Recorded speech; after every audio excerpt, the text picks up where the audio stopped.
কারো কোনো কাজে যেদিন পাপী পাপের বোঝাই মোর বেলা যে ফুলসেরাত পার হতে গিয়ে পিছলে যাবে কত পথি, আবার কেহ পুণ্য নিয়ে পার হয়ে যাবে ঠিক ঠিক।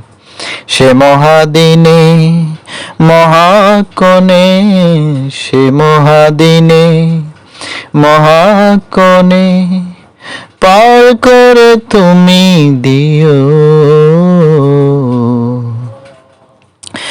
মালিক তুমি জান্নাতে, তোমার কাছে আমায় একটি ঘর বানিয়ে দিও, একটি ঘর বানিয়ে দিও।